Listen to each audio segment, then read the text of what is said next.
Happy Tuesday, Everyday Athlete Podcast Network listeners. And if you're listening to this on Wednesday, Thursday, Friday, Saturday, Sunday, or Monday, happy to you on those days as well. I am your host, Jason Bahamundi, and I'm going to be joined by a very special person and a dear friend of mine, Val Porter, here in a second.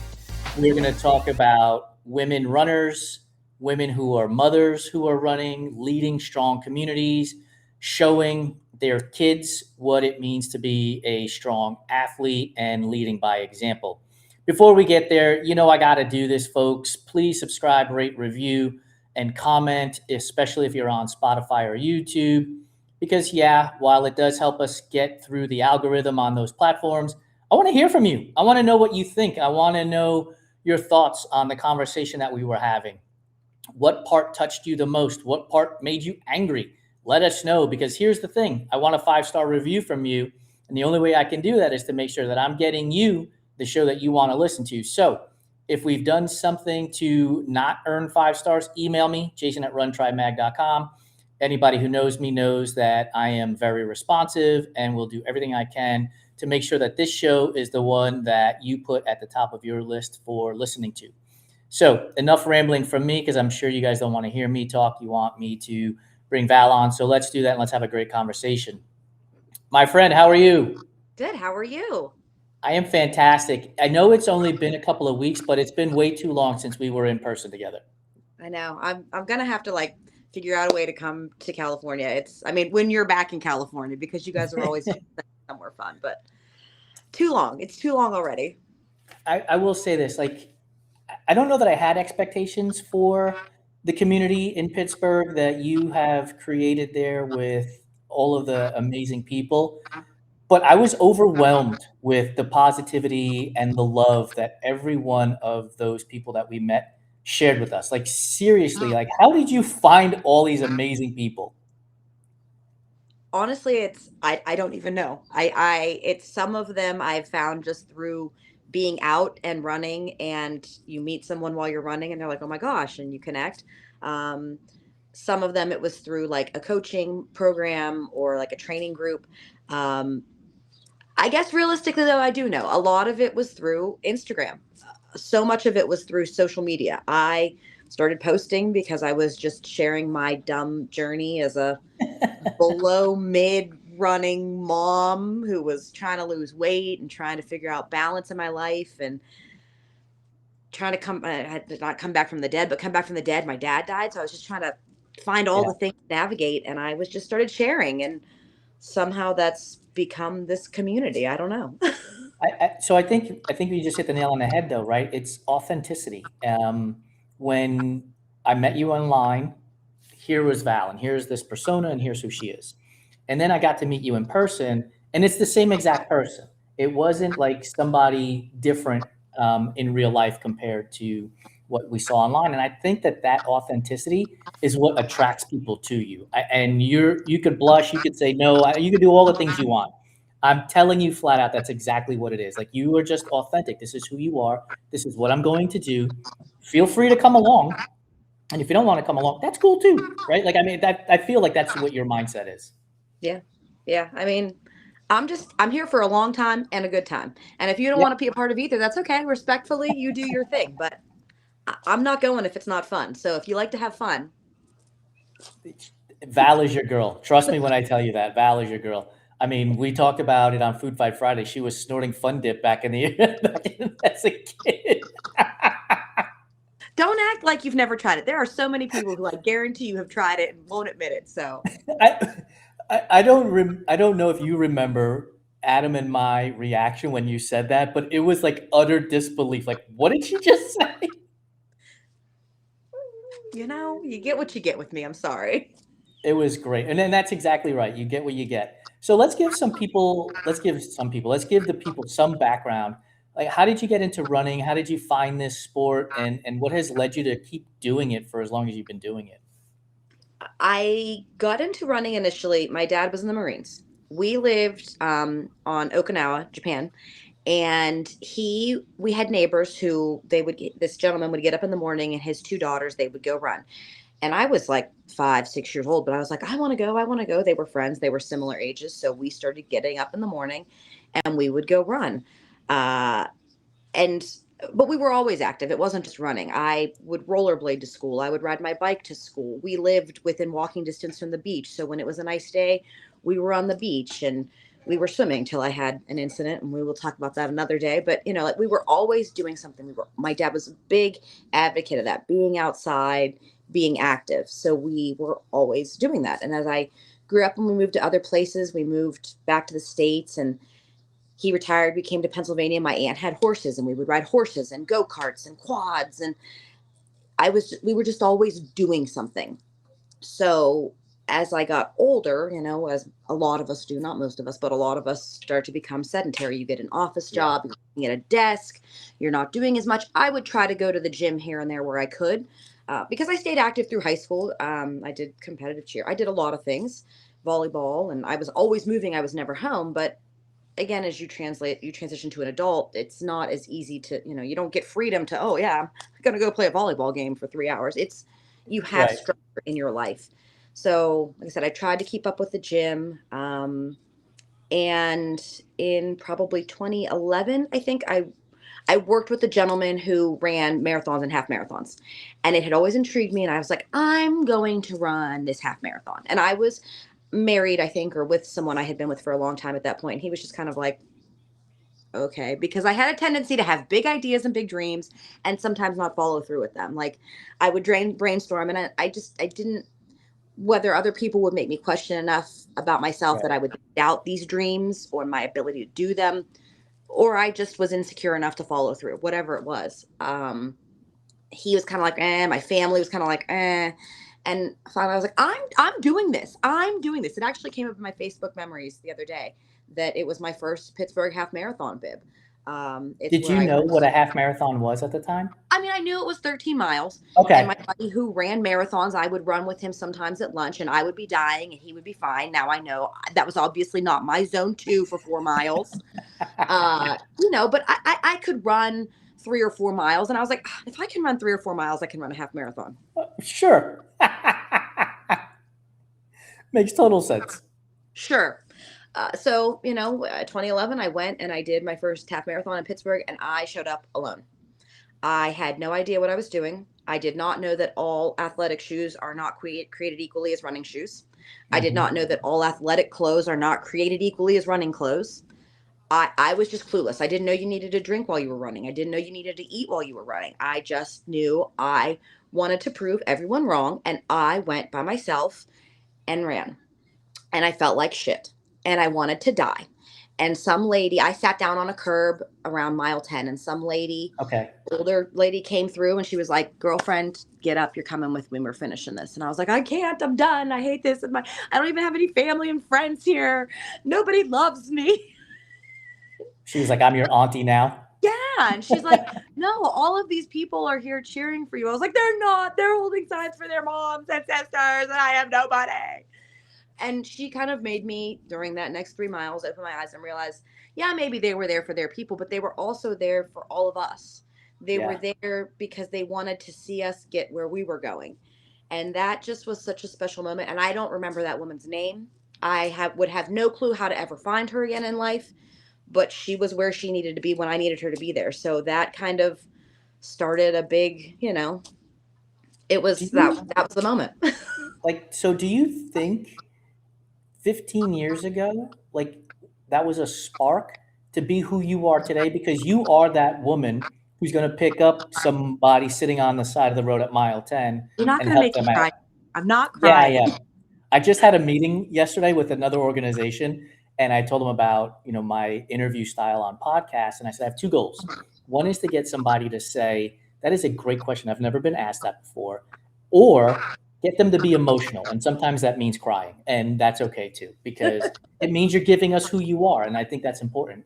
So do you think like 15 years ago that was sort of like you may not have known like I'm going to be this person, but it was sort of like the lighting of the fuse to that eventually led you to being this person? I mean, I think I was always like a mothery kind of person. Growing up, when we would have parties and do things we should not have been doing as teenagers, I tried to make sure everybody got home safe, everybody got where they needed to Okay. go. I've always been the person who everyone comes to and talks to and confides in. So I think there was some piece of that there, and maybe she Yeah. unlocked a new avenue of it in that, because I think that's shaped a lot of my running journey moving forward. I forever want to repay that. I Hmm. forever, like you said, I want to be that woman on that race course for someone. I want to create the space where other people are also that person, where, yes, we're all out here and we're doing amazing things and big, incredible, scary dreams, but not that any one race is less important than the next. But I don't run races. I very rarely race. I don't race. I don't go do these things because I'm trying to get a PR. I could give a shit less. And I personally could not even tell you what my PR is on any given distance. I have no idea. But to me, the win, the PR, is knowing that I helped somebody else get there. Maybe they've never done it before. Now they've crossed that finish line. Maybe they wanted a PR and they wanted to go to sub 3. Okay, well, now I got you there. You've got that. That to me is the win. And I just want to create a space where other people are, stop being so focused on this. Like, we're so focused on this. Yeah. Like, this doesn't matter. When you die someday, it doesn't matter what any of this says. It matters what you feel. It matters what other people feel about you. Not that you should care what other people think, but like the people who care about you. It matters. Correct. It matters the stories other people are going to tell about you. And I just want my stories to be really great stories. It's so interesting because for myself, I know two PRs: my marathon PR, which is 3:31, and my 100-mile PR, which is 19:11. That's it. Like, I don't know anything else. And the only reason why, I guess you could say I know my 250-mile PR because I'm not going to do that again. Why not? Well, it's so interestingly enough, you asked this question because I know you go to the Pittsburgh Marathon every year, and if you're not participating in it, you're cheering at it. So the question came up yesterday about would I do Cocodona again? And I said I wouldn't. And they said, well, why not? And I said, it's not because it's not an amazing experience. It's for me, there's just so much out there in the world that I want to see. I want to go experience other events. And so it's not that I wouldn't do a 200 miler again. I just wouldn't do that one right now, right? Like, it's just not the thing for me. And I think it goes to your pointing at your watch, like, this doesn't matter. Because my feeling is that if I went to Cocodona, I would try to beat that 110 hours. And then I wouldn't enjoy the scenery that's all around me, right? Like, it's just it's beautiful, and I think that there is more to our running than the metrics that we see. How many miles did you run this year? How fast did you run them in? How whatever it is. I think the experience is what makes running what it is. And I'm going to compliment you to the high heavens throughout this entire conversation because the experience you brought to us in Pittsburgh was amazing, right? Like we got to hang out with you and the crew, and we had meals with Shane and you and the kids. Like, that is super awesome. And it didn't matter what the time at the marathon was. It didn't matter if I hit a goal or I didn't hit a goal because those experience and those memories were there. And so I want to rewind for a second and ask you this. Do you think that growing up in a military family is what also gave you that idea of responsibility so that you can help make these people's memories as grand as they are? That's a really great question. I haven't been asked that before. I'm not sure.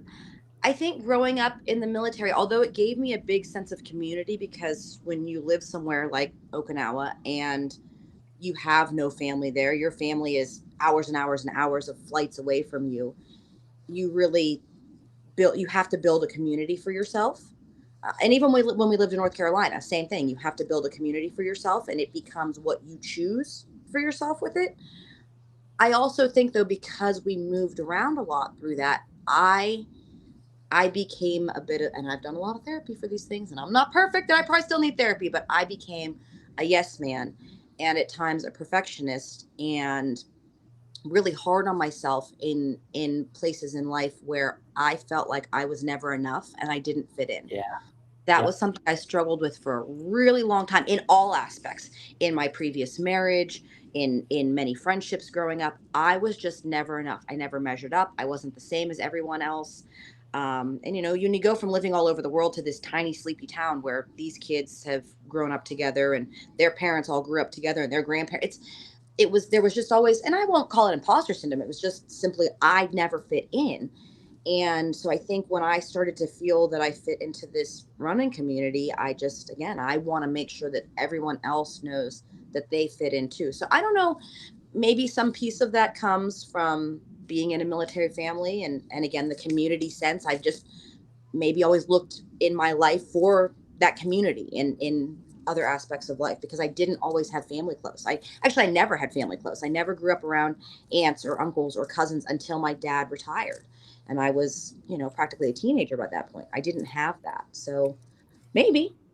I feel you on that because we moved around as when I was young. My parents moved around a few different times, and I I was like thrust into established communities. At 12, 13, 14 years old, these people had been hanging out with each other, playing little league, Pop Warner football, their whole lives together up until that point. And so, like, here's this stranger in a strange land. And so, like, trying to fit in, I understand that fully. And it's interesting. I wonder if you felt the same way. So when I got into running at 34. So I'd been living 34 years of trying to fit in, like trying to put this puzzle piece into a puzzle that didn't really uh, have the edges for me. I was like, I'm going to prove you wrong. And so, like, I poured myself into these sports because I was trying to prove other people wrong. In reality, I was trying to give myself worth through these sports. And as time has evolved, what I have found is my value as a human is in connecting with other humans and making their lives happier and better because it also helps me have a happier and better life regardless of what somebody might say. I mean, we were talking earlier about, the trolls online dropping comments and stuff like that. And look, if that's what you want to do, good luck to you. Have fun with it. But I would encourage you to go to therapy and check out your traumas so that you don't stop dropping those nasty comments on people's posts. Were you trying to prove anything to anybody or to yourself when you got into these sports, especially in 2011, as you were getting into that first half marathon? Was there something there beyond the challenge of I want to do this 13-mile run? I mean, I definitely wanted to prove my ex and my family and all of these people around me who were like, oh, you're not going to do this. No, I am going to do this. And like I said, I didn't Mhm. train the right way, and it hurt, and it wasn't the best time, but it was the best time. And so then the next year rolled around and I was like, I'm going to do it again. And then they were a little less like, oh, no, you won't. They were like, oh, okay, have fun. And then the next year came around. I was like, I'm going to do it again. And they were like, all right, have a good time. And finally, one of my friends came with me, and it was on Cinco de Mayo. So she brought me a margarita for the finish line. That was super cool. Uh, so I think they started to get on board, but I ran through until 2015. I did the Kentucky Derby half marathon and the Pittsburgh Marathon back to back weekends, and I felt like poop, horse poop. It was bad. My knee felt like it was going to blow up. My hip felt like it was about to explode. I was pregnant with Fallon, who is now 10. God love Fallon. And I thought at that point, like, my running journey was over. And so then, I mommed hard for a few years because we had 4 babies in 5 years. And after we had Jordy, my dad had gotten sick. Well, my dad had gotten sick somewhere in the mix of that. And so I was taking care of him. I mean, he lived on his own, but he couldn't take himself to appointments. He couldn't go grocery shopping for himself. So I did a lot of his day to day stuff with him, which was great. It was nice to have that time with him. Uh, but when he passed away suddenly, I I'd had an off again, on again relationship with my dad. Some parts were really contentious, and so when things were good, and I was so glad at the end, because he could be a stubborn son of a bitch. Pardon my language, but oh my god, maybe that's where I get it from. But he, I think as a daughter, the oldest daughter, there's a lot to unpack there too. You want your dad's approval. You want that connection. And when he was gone, I think then I started to look for that approval from other men. Mhm. And there were men in the coaching group that I was in, and I wanted their approval. I wanted them to say that I was good enough, that I was good enough to be in this space. And they kind of did, but I think I had to be on a journey of my own to learn that I don't need their approval. I don't Right. need anybody's approval except for my own. I need to be proud of myself, because I'm not doing this, and I was for a minute. I'm not doing it now for anybody else but myself, to be a Yep. better wife, to be a better mom, to be a better friend, to be a better person. It's for me. And that was hard. It was hard to transition through all of that and figure out what really is the why here. Is the why that I want to be in better shape to not end up like my dad? Well, absolutely. Is the why that I want my kids to see a healthy and happy lifestyle as an adult? Well, absolutely. But more than any of that, the why is just that this makes me happy and I want to be happy. So sometimes I think you have to peel back some layers and figure out, like, well, maybe different phases have different whys, but really, like, what's the base of it all? Yep. Because that I don't think will ever change, but the layers to it all, I think that can. Yeah, I'm a big believer, and anybody who's followed me on social media knows, like, one of my favorite words is perspective. Like, let's gain perspective. Let's zoom out. Why are we doing these things, and why are they happening? Because I agree with you. I think that circumstances around us change, but at the core, there is a piece of who we are that changes slightly with all of our experiences, but it doesn't change drastically with our experiences. I wanted to go back. So you started to be a mom in 2015, 2016, and you did all the things as being a parent as well as taking care of your dad. When did running start up again, or did it ever go away? I didn't catch that part. I mean, it did for a while because I thought, Okay. after my body was broken, I was like, there's no way I can never run again. And I have like arthritis. I have no cartilage in my knees. I haven't had that since I was 18.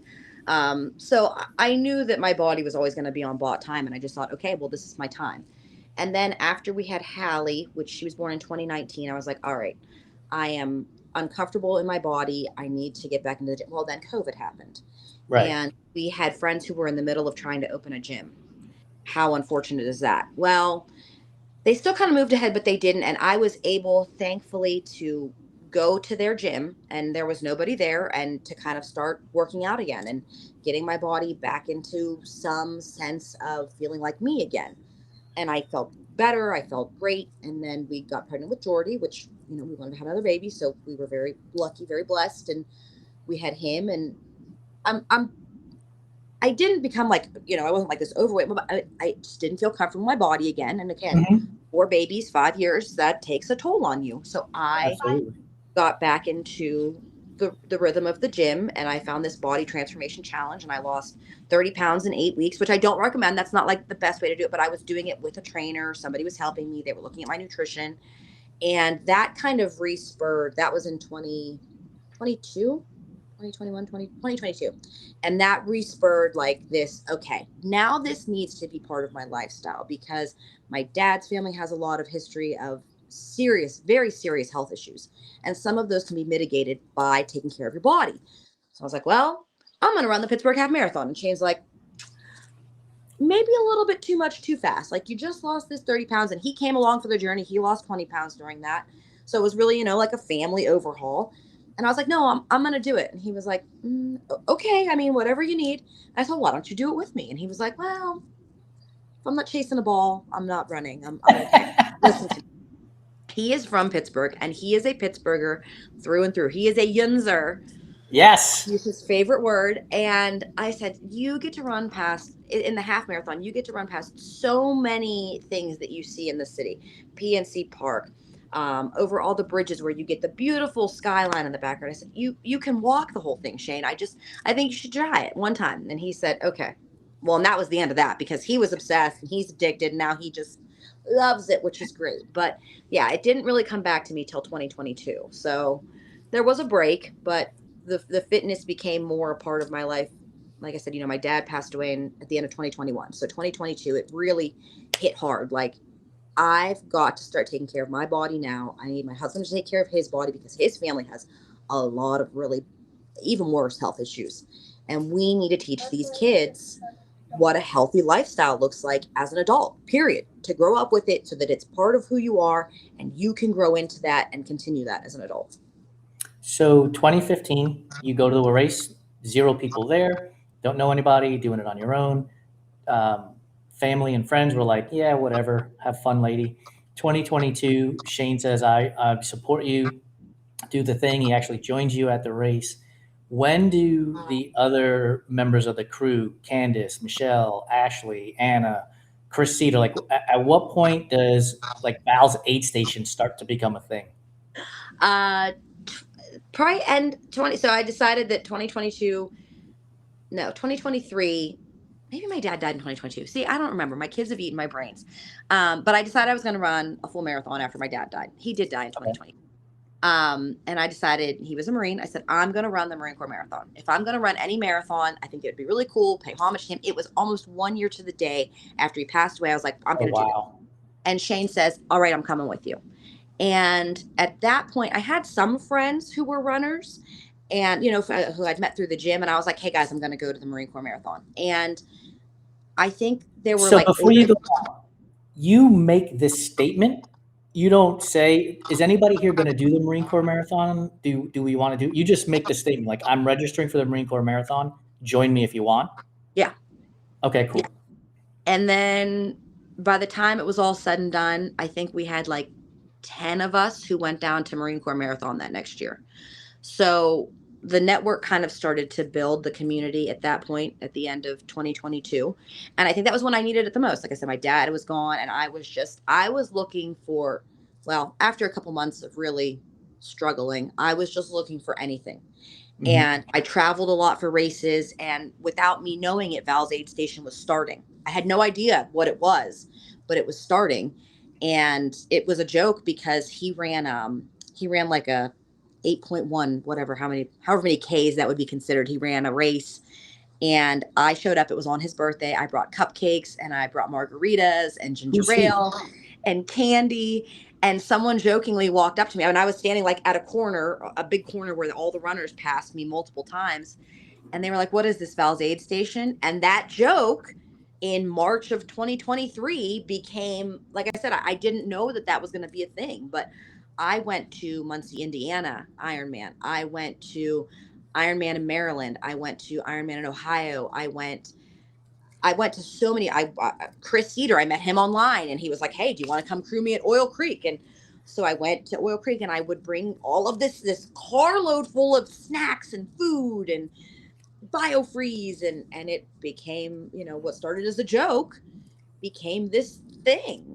So You said he was running a 8K. Who's he? Shane? sorry, Shane. Yes, it was for his Okay, birthday. hmm hmm very cool.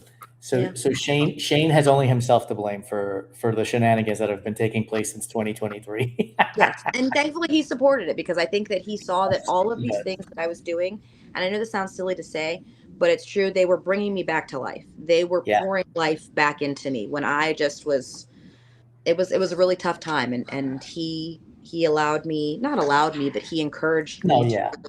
follow all of this wherever it was Yeah. taking me. It's interesting, right? Because I agree it's not the word allow, but it is in a sense because he didn't stifle it either, right? Right. Like he was supportive in this idea of you doing these things, which is phenomenal. So here's a question for you because I'm cut from the same cloth. Like people like, can you come crew me? Can you come pace me? And I'm like, yep. What time and where? Just let me know. How do you draw the line? And before you answer, I'm going to give you the reason why I'm asking this question. Last week, I received a DM from Allison O'Reilly, who is a visually impaired athlete, and she's in the Everyday Athlete Clubhouse. She set the course record at Vermont 100 last year for visually impaired athletes. And she's like, hey, what are you doing for Vermont 100 weekend this year? Do you want to pace me? And I was like, when is it? And it turns out it's July 18th. And unfortunately, we're racing the San Francisco Marathon on July 25th. So, but it took me a moment after I like tried to calculate the logistics in my brain of flying to Vermont and turning around and flying to San Francisco um, to say no. I was like, I can't do it. But put me on the list for 2027. I will block out that weekend and I'll be happy to do it. So how do you like? It's hard to say no, isn't it? Yeah. That's again, as a former people pleaser, yes man, I've really only come into that in the last 2 years. And I will thank, some of the people who are in our community now for giving me more space to do that because I've watched them do that. Like Michelle was a former people pleaser, and Candace is very strong-willed about things that she picks and chooses now. And I've been able to lean more into saying no where I need to because the kids are getting busier and the activities with them are just becoming more and more and more. And at some point something has to give, right? Because it used to be to the point where I would overextend myself and I was in Muncie, Indiana cheering, but also trying to get my 15-mile run in for my long run that weekend. Like Right. it's tough, but doable. So I think now my question when something like that happens is, well, where is it? Because whether I like it or not, if it's not within driving distance, if I'm going to have to fly, like it just, I have little people who I'm home during the day with one of them still. So then that becomes an issue of, well, how long am I going to be gone? Because if it's during a school day, I don't have free reign babysitters like some people do. I don't have a bunch of family who can just pop in. And while, yes, I have a great community of friends, a lot of them live on the other side of Pittsburgh, which is not far, but 50 minutes is still far. So there's a couple things, what else is going on? Do the kids have any events? Because I do still believe that while it's important for you, like when you get married and you have kids, if you have kids, a lot of people be like, oh, my kids are number one. My kids are number one. No, your kids are not number one. What's number one is you. Because if you are not okay, everything else that trickles down is surface level. So you need to be okay. And then if you have a partner, you and your partner need to be okay. Because everything else is built, well, maybe we can go up, is built off of that base. And if this isn't solid, I relate it to pirate ships. Like if you're the captain of the ship and you as the captain don't know where you're going, don't know what's happening, aren't okay, are sleep deprived, are hungry, haven't eaten in days, are not taking care of yourself, then the rest of the ship is mutiny. Like people are getting thrown overboard and we're going down. We just hit a rock. We're yelling timber. Like there's you have to yelling timber. Right. So, there's a lot of revolving pieces for me now where I have to make sure, okay, well, are the kids going to be okay? Is this during the school year? Next year will change things because everybody will be in school. So depending on how I'm able to work my work schedule out, there may be some room for more things. But right now, if it's more than like a 2-hour drive away, I have a friend who asked me to come crew her this summer somewhere. And it was, maybe it was somewhere it's somewhere west. I don't know if it's Vermont. It'd be kind of funny if it's the same place. But Vermont is east. Yeah. Well, for me. Oh yeah, no, never mind. Colorado. It still is. Colorado. Like I said, I don't have any brain anymore. Hers was Colorado. But I was thinking Vail. Don't ask. Yeah, that works. That fits. It's not. I can't just get on a flight anytime I want. I have a lot of things. So if there's a flight involved, that's going to be a hard press. Where am I at in my training block? Because that still matters. Like Oil Creek will be in October and Chris is aiming for 100 miles this year. And he asked if he can't find anyone, can I pace him? Well, yes, while I'll be in peak mileage for Marine Corps, I also don't want to pace a 50K in the middle of the night at Oil Creek.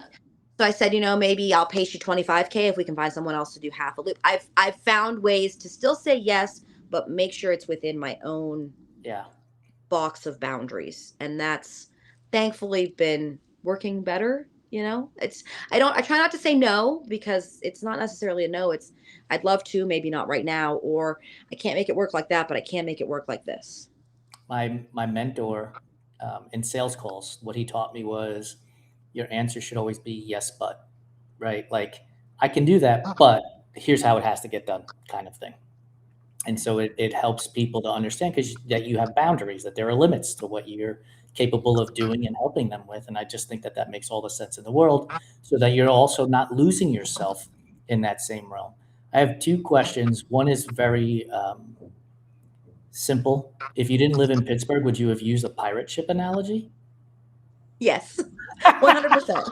Because where else can you get a pirate mutiny? It doesn't play the same as like, a jailbreak. It's not quite the same. You get a better visual with a pirate ship, kids going overboard, food fights flying everywhere, cannonballs rolling across the deck. That's a whole perfect visual. It's perfect. Here, the more serious question, because you're describing the community with Michelle and Candace and this core group of runners and women that you are with. And it made me think about the new person, right? Because at one point you're moving around to all these communities and you were the new person. And how do you fit in? How does somebody who's just getting into running or just finds you guys, like, how do you make them feel like they have been a part of the crew for forever and not sort of like on the outside looking in? We forced them to do a dance party. Which, by the way, I'm surprised it took us 35 minutes to sing a song on this podcast, right? Like, that's ridiculous. There But was go ahead. intention with that. There was intention with that. But no, I mean, I think that we just I and it's hard because I'm sure, things you don't want things to ever be clicky, especially in the running community. And my goal is always for it to not feel like that. But I'm sure there are still times because now we have this group of people who knows each other. We know each other well. So when we get together, we're gonna be like, oh well, how was, you know, oh, Rennie, you just took Rennie for a run last week. How did she do on her run? Or, you just got back from vacation. So yeah, we have these Right. relationships, these pre-existing relationships. And I'm sure that there are times when someone new comes in that they're like, I don't fit into this. I don't have any idea. So I try to make sure that everyone says hello, that everyone gives their names. And I always say, just so you know, you won't remember everyone's names because I sometimes don't remember my own name. So that's fine. But like I said, I try to do something silly or something. I guess you would call that an icebreaker in the corporate world. Right. Um, Something icebreaker ish to get everyone kind of like loosened up and laughing and smiling. Dance party tends to be it because people just, when they see you acting silly, sometimes Yes. their guard comes 100%. down a little bit and then they will be silly a little bit too. And you see a little bit more personality shine in that moment. And sometimes they're a little less nervous about like, oh, I'm nervous, I'm shy. Well, now we're all being goofy idiots. So like, Right. come on and see and be a part of that with us. Yeah, it is. It's really amazing that being goofy and silly and dancing is an absolute icebreaker for people because no matter, oh, I shouldn't say no matter, but virtually anybody you talk to is going to say, I'm not a good dancer. And Right. it's like, Well, neither am we're I. all right. Like, but at the same time, we're all good dancers because we're all doing the same thing. Like, we're just out here letting the music move us and having fun and smiling and laughing. Right. Like we do the we finish we dance thing and we've hosted dance classes and it's because I want people to understand like we're just here to have fun. We're here to have a good time. We're here to laugh and goof off. And we're going to do hard things. We're going to go run half marathons and 50Ks and all the other things, but like we want to do it while we're having fun and enjoy ourselves. And so I want to use that as sort of a segue to your kids who participate in sports because it's one thing for you as an adult to be like, I'm setting the example for myself. This is, I don't care what other people think. I'm going to do my thing, and it is what it is. It's a completely different thing for young kids because that peer pressure is huge because they're amongst their peers 4, 5, 6, 8 hours a day. They're participating in these events with them. How do you set the example with your kids that doing well is just as important as having fun, and having fun is just as important as doing well. See, and that's also an excellent question because Fallon, again, she's 10 and distance is not her thing. She'll tell you that now. And I'm hopeful that maybe someday as she gets older, that will change because not that you ever want to comment on anybody's body type, she is built like a runner. She has legs like a runner. She's got a really strong core. And when she runs, she's just one of those people that you're like, oh my gosh, she's got great form. Like she's built like a runner. She looks like a runner, but she doesn't like distance. And she's the perfect example because our school where they go, we are so grateful that they have CYO sports through the Catholic Youth Organization where they are able to start track and cross country in kindergarten. That's not normal. At least in this area, that's not something that you normally get within the public school sector. So I'm super grateful for that opportunity for them because I'm hoping that it's building a love for running like I was in kindergarten when I started and that they can carry that through their life. But at third grade, you go from running a mile to a mile and a half, and she does not like it. She is not a fan. She hates it. And so the trade-off with her has become, you like practices, right? Well, yes. Okay. Your friends are there, so you enjoy that, right? Yes. Okay. You like going to the meets and hanging out with your friends at the meets, right? Well, yes. Okay. She's also a competition, like she's a competitive dancer. So there's a reason that you are as strong as you are, and you can throw some of these tricks that you do, and you have this incredible core strength. That's because you run almost year round. You run. So and also you get into these hip hop classes, and the girls are like, at the end of it, everybody wants to die. I mean, I want to die watching them. But I said, there's a reason that you just need like 30 seconds and a drink of water, and you can keep going. You have an incredible athletic base. So you're going to run cross country. And I hate being that person who tells her she has to, but I'm like, here's the trade off. We have 4 meets. Pick one, whatever one you don't want to go to. You still have to come, but you don't have to compete. So there's a course she hates. And so that's usually the one that now she picks. And I just reiterate, I don't care if you're the last kid coming in. I just want you to run. Whatever running feels like for you that day, run. Now I'm also like kind of being a hypocrite because while she's out there, we're like, go, Fallon, go. Because again, she has it in her, but I can't force that out of her. And I can't want that more than she wants that. So I just try to build a space for her, because I would be the biggest hypocrite if I'm like, I need you to just run fast and not care about anything else but running fast. Well, no, I'm the number one person out here like fun, fun, fun. So I need this to be fun for her. So I bring bows for hairs if we need bows. And like we just had track championships, and her and all of her friends who normally are they're in 4th grade. They're too cool for bows now. They all were like, yes, give us bows. So that was a cool thing. My Hallie, who's in 1st grade, all of her friends, the kindergarten, 1st grade, 2nd graders, they always want all the glitter. So I bring glitter and I put glitter on them. Before any track or cross country meet, I bring candy, and I'm like, all right. And I call them magic beans. I brought jelly beans, and I'm like, who needs magic beans? So yes, it's a little bit of sugar, it gives them a little zing, but I'm kind of giving them, I guess we could call that a placebo effect. Like, here's your magic beans. You're going to do amazing today. Like, use these, and these are your magic, and harness that. So I try to make sure that there's fun coming into it. The best that I can, like I said, within the limits of knowing, like, I don't want to create an unhealthy relationship with this, because I don't want my kids to get to middle school or high school, or even, being an adult and then being like, oh my God, I'm never running again in my life. I hate this. This is the worst thing my parents ever made me do. Like, when there's local 5Ks and things and we go, Benny always wants to run a 5K. He's 9. He's always up for it. Give him a 5K. He loves it. Hallie, who is 6, 50% of the time, yes, I'm in for the 5K. Jordy, who's 4, probably 40 or 50% of the time, in for the 5K. Fallon, so I don't push it, I don't push it. And that's fine, because guess what? I don't like 5Ks either. So if there's a mile race, I'll usually ask, are you okay running a mile? You can run as slow or as fast as you want. And sometimes she says yes, and that's great. So she'll run. And then sometimes she says no. And if she really doesn't want to, then I make plans accordingly. Thankfully, she knows a lot of people in the running community. So if she doesn't want to run, there's usually somewhere I can post her up with a friend or someone else that we know, and she can wait for everybody. But we try to let them lead still, so it's fun. You said you don't like 5Ks. What's your favorite distance to run? Half marathon. I love a half marathon. Why?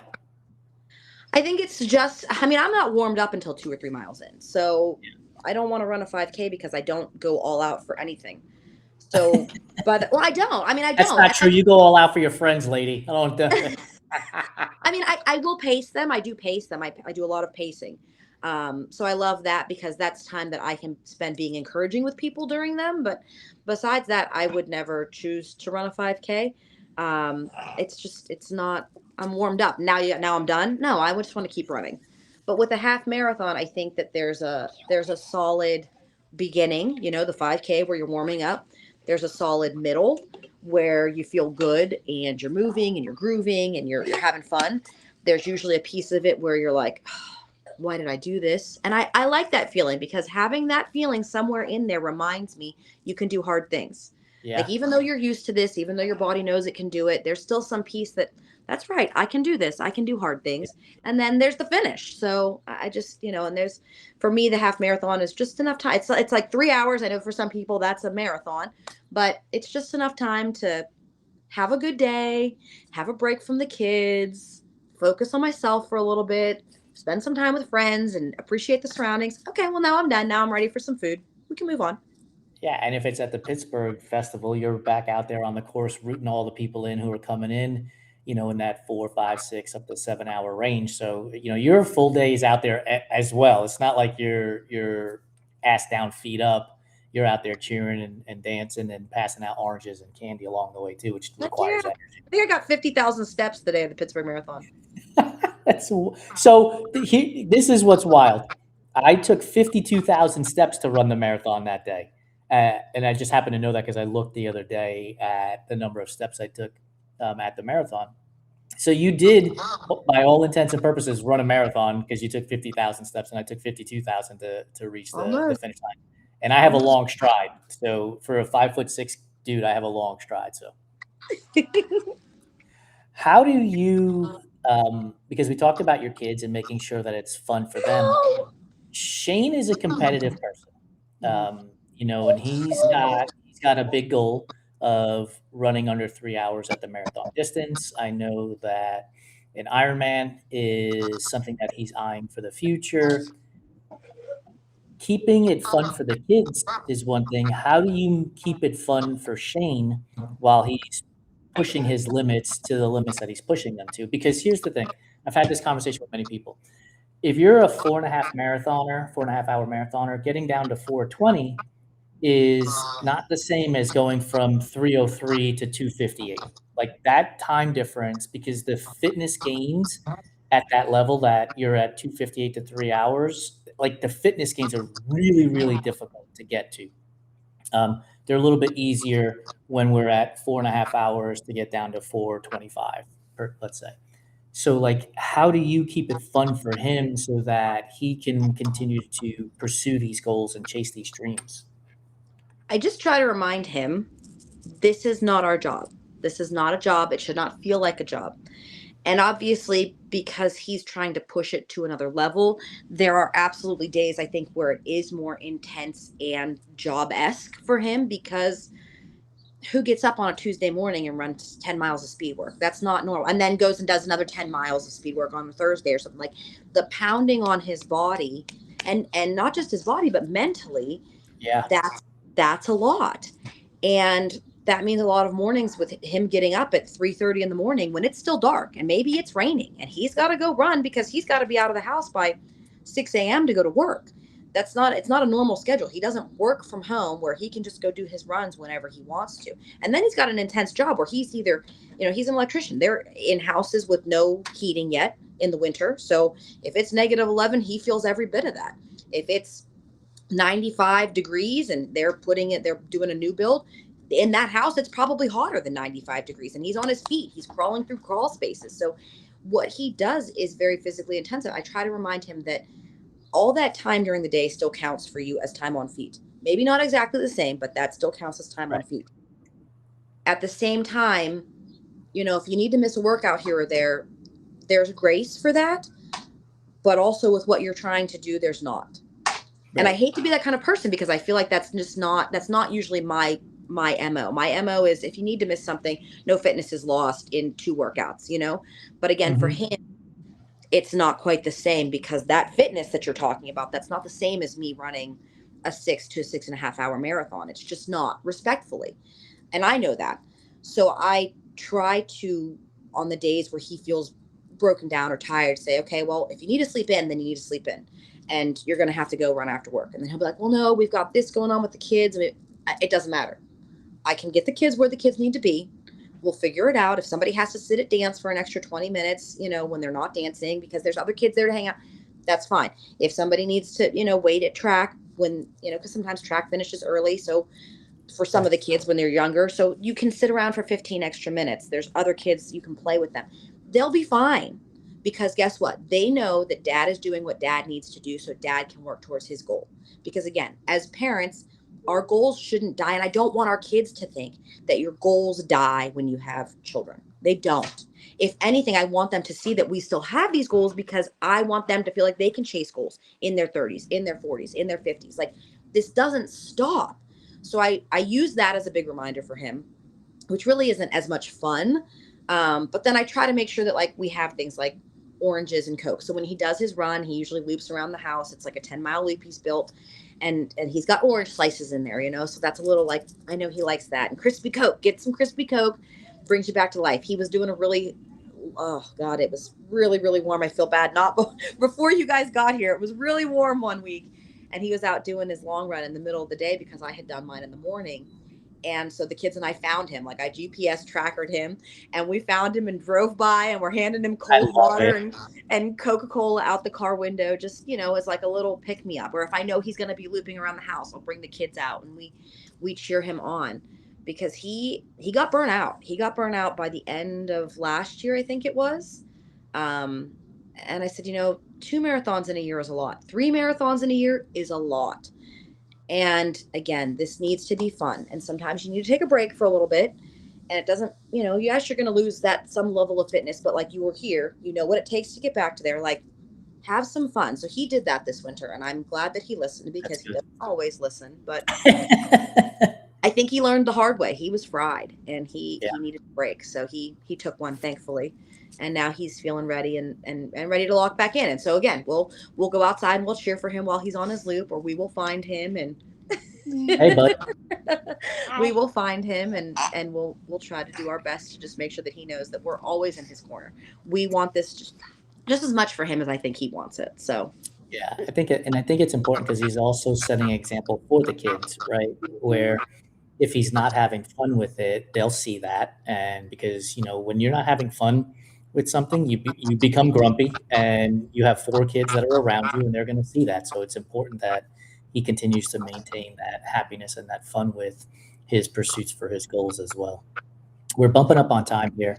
And so I want to ask a couple of questions that come back to some of our other shows. So we have a show called What's in Your Earbuds. We just recently did a show that'll come out the day before this one, actually.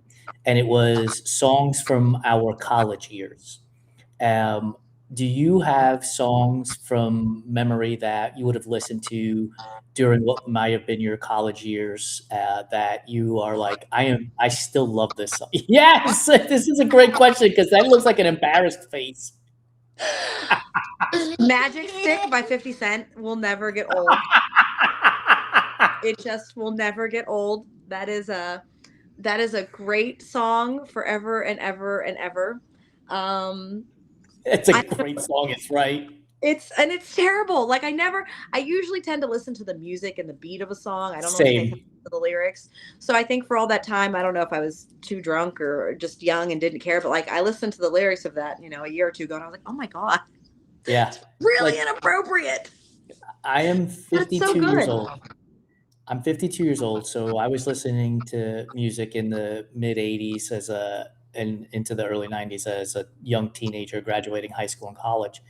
And like recently I started actually listening to the lyrics and I'm like, what parent let their kids listen to this music back then? Yeah. Like, are you kidding me? Yeah. Like, color me bad. I want to blank you up. And I was Oh like, yeah. Mhm. Mhm. There was a lot. I had a lot more inappropriate songs, I think, during my high school years.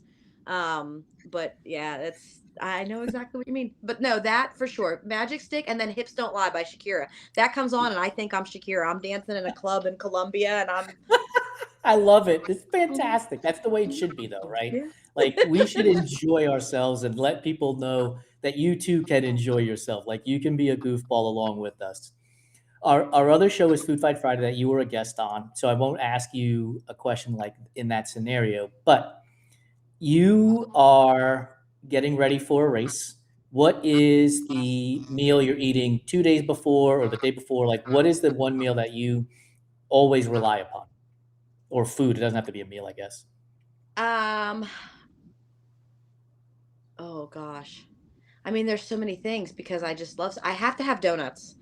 I have to have Okay. donuts because a donut is just a quick and easy. Like I could slam 3 donuts in one sitting and not think twice about it. Try not to, but I love a good donut, so I need a good donut. All right, I need Because to go into depth on that. What type of donut? Boston cream, raspberry filled, old fashioned, powdered, I glazed? try to make it simple because it's hard for them to screw up. I try to just stick with a plain old chocolate frosted donut, just a regular donut, just chocolate frosting. It's hard to screw that up. I don't need sprinkles. Now, if I want to get real like fancy, then what's the one with the pudding? Is that Boston cream? Yes, with the Yes. chocolate Then top. if we're gonna get fancy, I do love a Boston cream. I need a Boston Yeah. cream just to keep it simple. Just a plain regular chocolate frosted donut, because an extra one of those per day is like a good, a good extra number of carbs. But like a good mac and cheese, I need a solid mac and cheese that I can rely on, for like the 2 days while I'm trying to add in those extra carbs. So are we talking craft boxed or No, homemade? no. I mean, I would love to say homemade, but we're so busy, and Yeah. meal prepping sometimes takes a backseat to that. But like the Bob Evans mac and cheese, the Montreal mac and cheese, it's not bad. The Panera mac and cheese. Yes. So, But then also, like, there's local places you can get a good, locally made mac and cheese. Do you know my secret when it comes to mac and cheese? If you tell me that you put sugar in yours, I'm gonna die, because I used to do that all the time when I was in college. No, I've never had mac and cheese my entire life. Not once. Not one spoonful, not one bite, nothing. Zero. I feel like I Yeah. know that, and that makes me so sad for you. You just don't know what you're missing. Nope, I don't. But at this point in life, it's more of a calling card because people's reactions are like, "What do you mean?" Yeah. And I'm You can like, put it on "Yeah, your grave someday. Never had mac and yeah, cheese.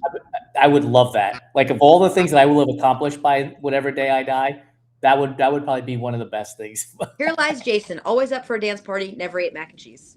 Yeah, you could see the tombstone with just boxes of craft as people come to say, extend their well wishes or whatever, your condolences, I guess. Some people might say well wishes. Nobody gets through life without an enemy. That's for damn sure. Listen, that's how you've made it. You know you made it. That's exactly right.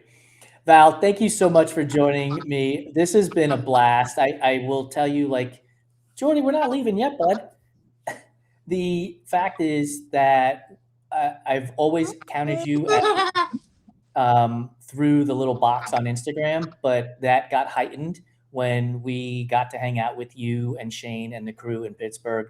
You treat people the right way, strangers in a strange land, and you invited us into your home and made us feel like family, and we will never forget that. And I will never forget that you showed up to Lori's dissertation defense, and that meant the world to me to have somebody from our online family show up and be there for her in a moment where she was defending her dissertation. So thank You you for mean doing it. Dr. Lori? Yes, Dr. Lori CPA. I love it. It makes me so happy. You have no idea. Like, it's just so cool.